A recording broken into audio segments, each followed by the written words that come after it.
Hello, hello. I'm here today because I've had some very interesting recent experiences with yours truly.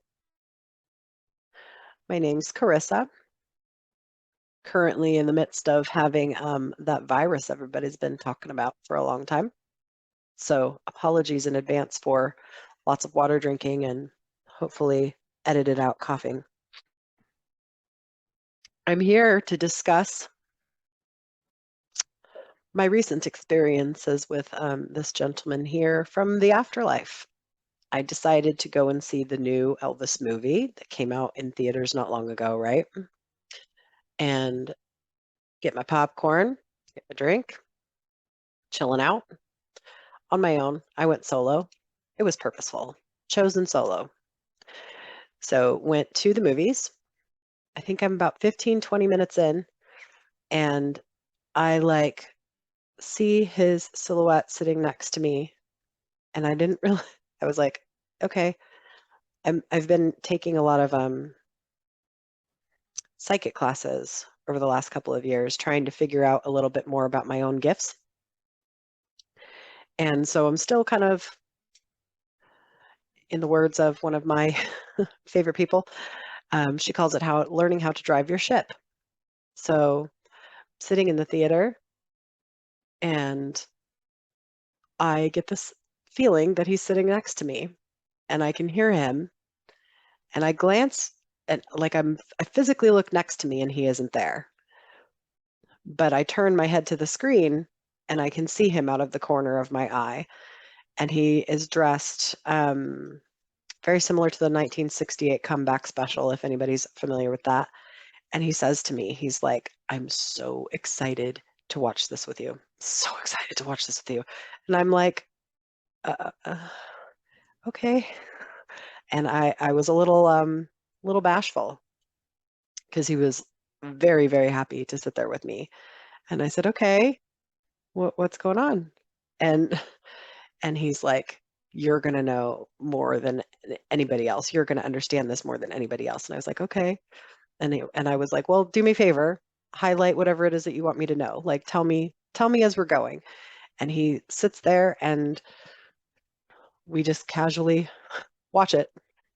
I'd say one of the big things that stood out first was the thing that he's most known for, which is the moving your hips and the wiggling too much. Those 1950s parents couldn't take. They couldn't take everything that he stood for. He was very much a challenge for the 1950s when it comes to sexuality. According to everything he's ever said, he didn't see anything wrong with what he was doing because in reality, sexuality isn't wrong. But for whatever reason, humanity was very uncomfortable with discussing or expressing sexuality, especially in the 1950s. And the message that I received was that he ignited something in the female sacral chakra. And that's why the extreme reaction of fans, which I thought was very interesting. And this had to do with him allowing his own chi to flow through his body, through the music. And I was like, okay. Towards the end of the movie, when he's working in Vegas and they're working him like a dog, there's a scene where he's drinking on stage and he's introducing some different people that are sitting in the audience, one of them being Colonel Tom Parker. And just as this scene is playing out, Elvis whispers in my ear real distinctly, and he's like, you want to know the truth? Here's the truth. And I said, okay. And right as he said, this is the truth, the Elvis on screen is having this breakdown and says to call the CIA because Colonel Tom Parker is an alien. And I was like, okay, what exactly does that mean? And I said, are we talking that he is part of like a Project Paperclip type of thing? And he said, yes. So since this experience with him, I've been continuously tapping in here and there, watching a lot of different other documentaries. There's some really good ones on HBO that I'm going to refer to throughout. So I'm going to leave the exact titles so that if you wish to look at them, you can do so. We've also watched some of his old school movies too. At the end of the documentary that's called Searchin' on HBO, at the end of that documentary, I was overwhelmed with sadness. I really could see how much pain and sadness that he was really in. And it was completely heart-wrenching to me, especially to know how hard that they really truly worked him at the end of it. And it was really almost him looking and searching for wholeness. And I was reminded of a line from Mister Rogers' Neighborhood of all things. I'm a very big Fred Rogers fan. But one of the things that Mister Rogers said, there was a little song that was called "What Do You Do with the Mad That You Feel When You're Just So Mad You Could Bite?" So it's about learning how to take your emotions and do something different with them, something constructive with them. And I've always tried to figure that out of like, what is it that I can do with my emotions? So at the end of that documentary of watching all about Elvis's life, I was just so horrifically sad. And I thought, how many other people are so horrifically sad? Like, I mean, mostly of my grandparents' generation was the one that really loved him. But I think that love continues on. And I think that there's something to be said about the love for celebrities. And when it when something tragic like that happens and it breaks our hearts, like what do we do with the sad that we feel? And this is kind of my attempt at doing something about my sad. So I purchased some items I'm going to show you. So this candle in particular is called Moonlight Swim, and it's based on the movie Blue Hawaii. You can see it's from Golden Age Candles, so big shout out to them on Etsy. So it has a very fresh smell. We're going to go ahead and light it.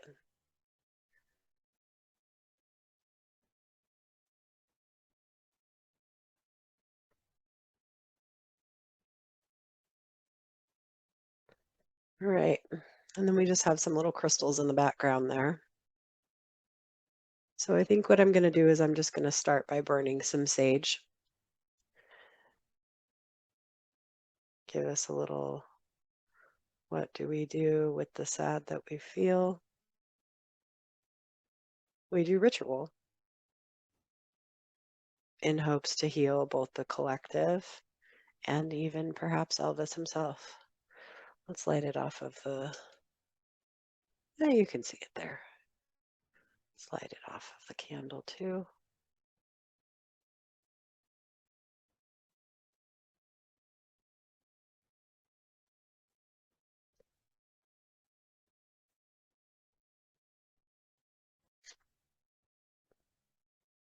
Give you some. Clear the space. Holy Spirit, higher self, ancestors of the light, I see you, I summon you, and I ask for you to hold us close and hold us tight. Guardians of the East, element of air, we see you and we thank you for holding space in the circle. Guardians of the South, element of fire, we see you, we summon you, and we thank you for holding space in the circle. Guardians of the West, element of water, we see you, we summon you, and we thank you for holding space in the circle. And Guardians of the North, element of earth, we see you, we summon you, and we thank you for holding space in the circle. I call to Source, and I call to the Guardians from inner earth, guardians above and guardians below. I call you to the here and now and ask for you to hold me sweetly and safely with guidance and protection. I call to my dragon guides and ask that you create a perfect circle surrounding me. Keep all distractions out. Please help me to just tell my story and be honest and true. And thank you.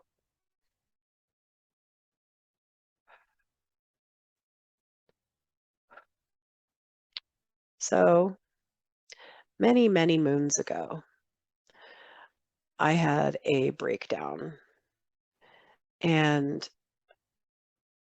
I had reached this point where there was no more room for anything. There was no more room for sad. There was no more room for abuse. There was no more room for even happiness. There was just no more room in my heart for anything. I was done and I was over it. I was I didn't understand how I was going to make anything of my life.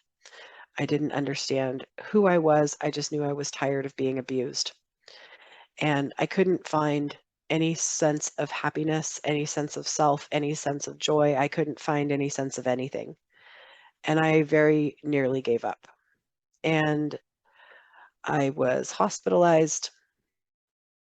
I was put on psych meds. There was, you know, something wrong with me. I was diagnosed as bipolar 2,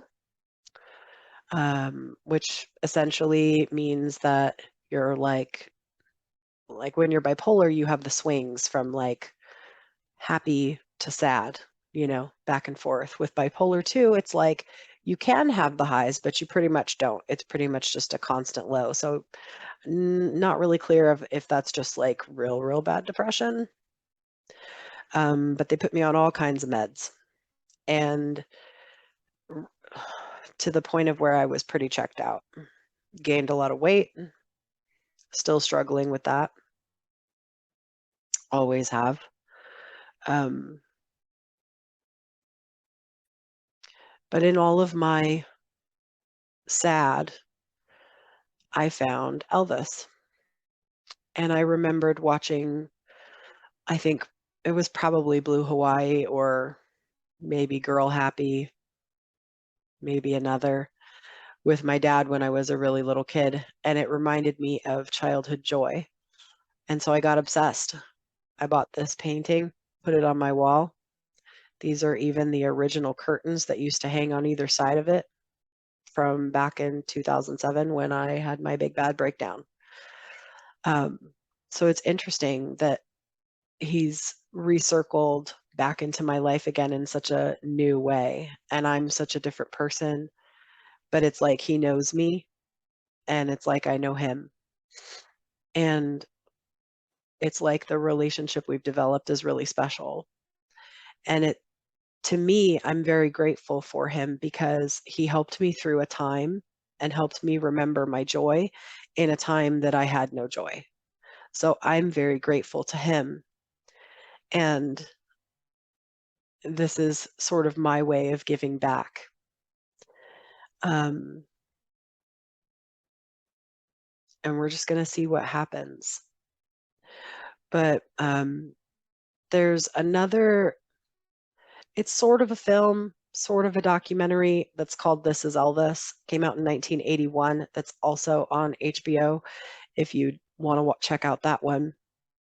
At the very end, it's an amalgamation of reenactments with live footage, with voiceover. Some of it's him, I think, some of it's not, but it's all trying to put his life into perspective so that you can see a long, like a chronological play out of his life. And at the end, there's a scene where he's messing up all of the lines in the song, Are You Lonesome Tonight? There's one of those very cheesy that the boy bands even took on later. of the girl, you know I love you. And like it's a long, long talkie rather than a singy. And it's just, you know them, they're awkward. Um, but in the performance, he messes up all the words and he kind of just plays it off as silly. But I think some people probably took it as, oh, he's so fucked up. Maybe he was. It's quite possible that he was. Um, but I think a lot of it was just him being silly. But this is the time when he was definitely overweight, not looking his best, and very sweaty profusely. And I finished the whole, like, that's maybe 5, 10 minutes from the end where they're showing this clip. I got to the end and he's like, hey. And I'm like, what? And he's like, you need to back that up and watch it again. And I noticed that throughout the whole thing, there was some part of me that was purposely keeping myself distracted and away from him, of like fully connecting with the film. And I think it's because it's difficult for me because I see a lot of the same sadness in myself. And I think that's a lot of why none of us really want to look at all of that, because we want to remember this version. You know, we don't want to remember the part of him that was sad, the part of him that passed away on the toilet, supposedly, the one that, you know, was messed up on drugs. Nobody wants to remember the sad version of him. And everyone wanted him to, you know, bring back the cute version, the happy version, the one that has it together. But that's not really the human experience. We might have moments of being awesome, but we're never going to be perfect all the time.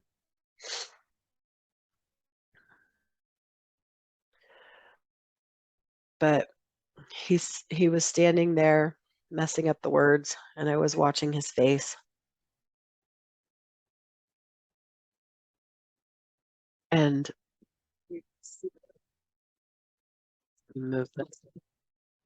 There was this part of him where you could still see that wasn't fully abused. And then it came into the rest of his face where you could just see the pain, sadness, the shame. And it was all just, there's something I think even in being on medication that does that to your consciousness. And it's like he was deep in there. And so I decided that I think I need to do a healing on him to heal the timeline. So um, that is one of the things that I would like to do today, is to do a timeline healing. And there's lots of different parts of his life, all the way back from when his mom died, just before he went to Germany. And even that, I feel like there's a lot there. So I think I would like to journey back and see if there is a way for us to undo the hurt and the pain. So maybe, okay, I think I'm just supposed to talk to him first. So let's see what happens.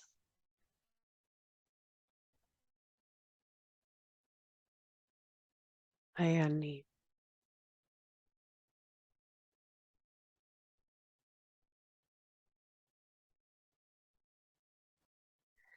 He says that he's very impressed with my setup. And he says that I've put a lot more emphasis on the setup than the content. And so he's like,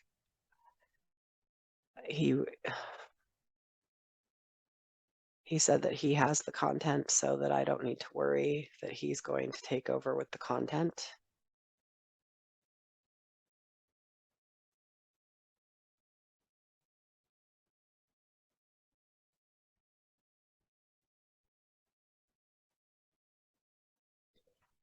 He's reminding me that I have always set the intention when I am doing healings that the healer being me is in turn healed.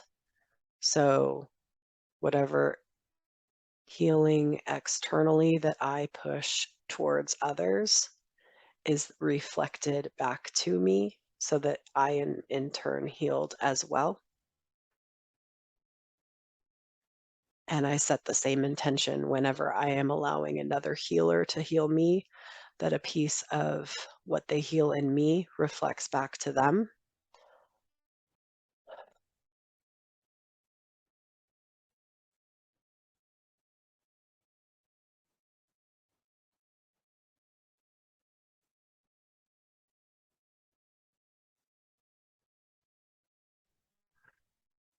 He says there is no need to hurry.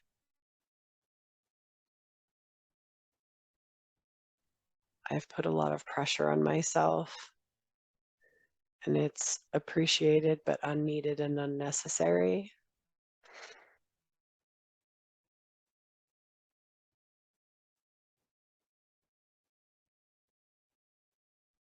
He's happy to be here with me.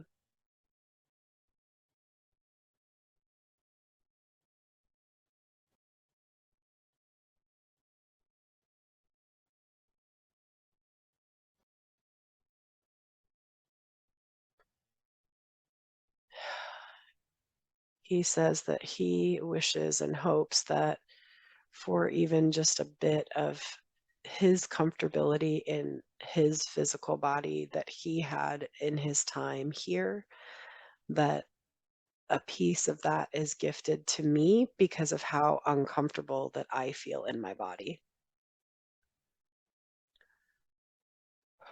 Thank you.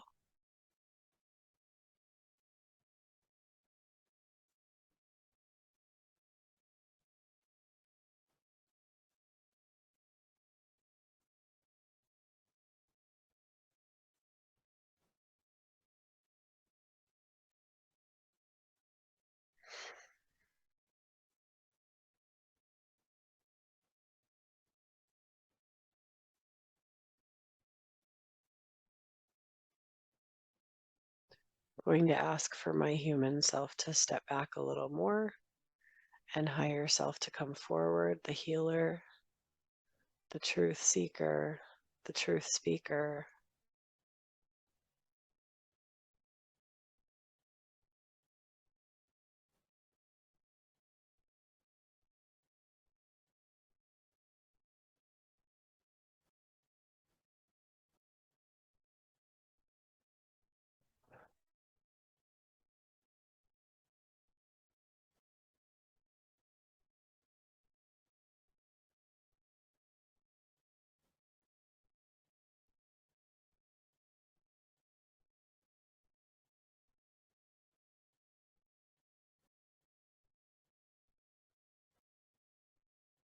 All right, I'm asking if I can do a healing on him. And he says, yes, and thank you. I'm picturing him laid out on a crystal bed of, I think it's selenite, and I'm asking him to just lay down and lay there. This is again more of an etheric, energetic body than a physical body, but I am seeing it as a physical. I'm starting at the crown.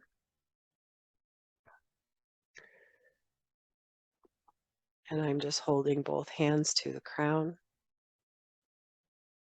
I'm just thanking him for allowing the healing to take place.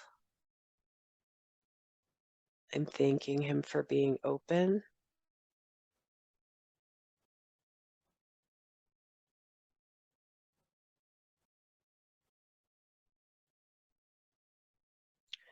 I'm moving a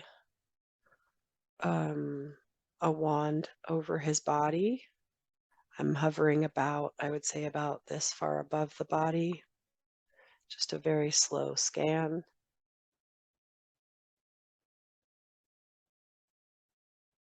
He has a very big heart and high heart chakra. The high heart chakra is very, very open, very big and bright.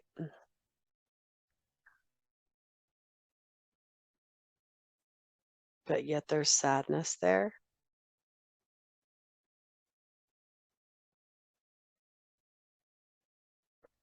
There's lots of distortion in the solar and the sacral, but this isn't his stuff. This is other people's stuff, like almost like humanity's collective projection onto him, harming his own willpower, things like being deceived, and it in turn, it almost like has a like a connection into the back of the heart, to where there's doubt and pain. So we're just going to pick that. We're just going to follow that energy stream from, again, it's from the solar plexus, and it's like a little gray vein that runs in through the back of the heart. So we're just going to follow that, and I'm just going to create a very small opening from behind, from the back of the heart.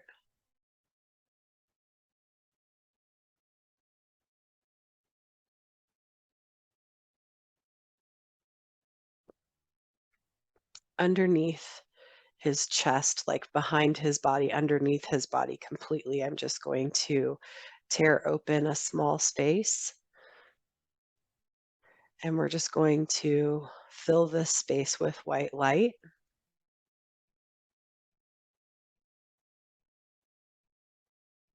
And we're going to ask for any darker things, anything that no longer serves him, no longer serves the collective. We're going to allow it to drain out of the back of his heart and down into this cosmic trash can. And again, this is of the light. So it's like the opening is a bright white light. And I'm just picturing these dark things, little dark shadows falling into the light to be recycled, repaired, and reused. Okay, let's go back down to the solar plexus.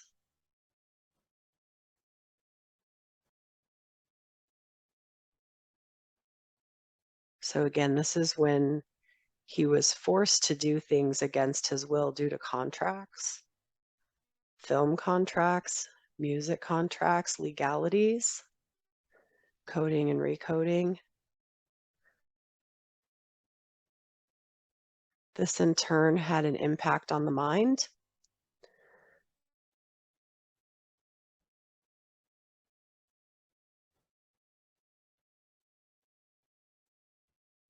He thought that those people he could trust, but he couldn't, and he couldn't see it at the time. He couldn't see that he could not trust them. They were not trustworthy people. They were not of the light. They did not have his good intentions, but he could not see that at the time.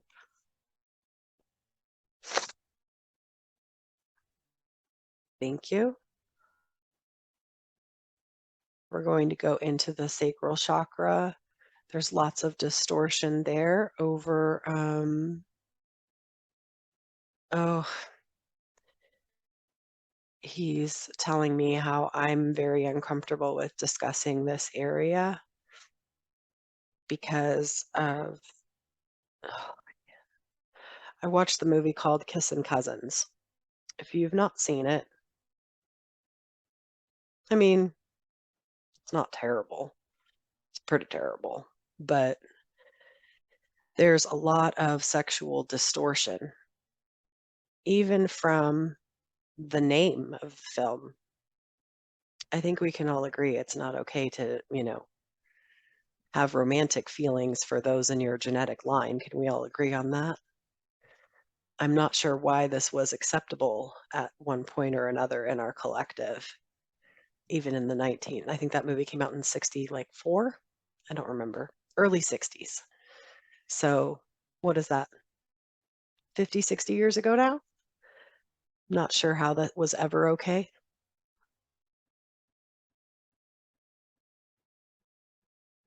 In it, he marries a cousin. It's a distant cousin, but I don't care. Don't think that's a wise thing to do. So I was very put off by this movie. But that wasn't even the parts that I was put off at. The parts that I was most put off at, sorry, I'll keep going. The parts that I was the most put off by were the way that females were portrayed in that film. Females at the time were almost seen the same way as a vehicle, like, or so your cool car, your really nice outfit, your couch, your house. She's a thing. She's not a person. She's a thing. And it hurt my feelings. And he was really upset that it hurt my feelings because he knew I was right. And he agreed. He agreed that that was a very bad distortion at the time. And it made him sad too because it's what ruined his relationship with his own wife. All of the sexual distortion from humanity at the time, the way that women were allowed to be portrayed, and it was just no big deal.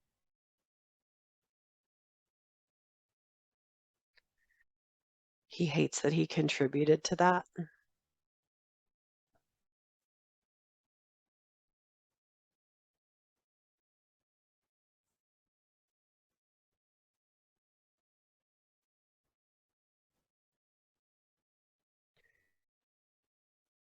There's also a distortion with what home and love is.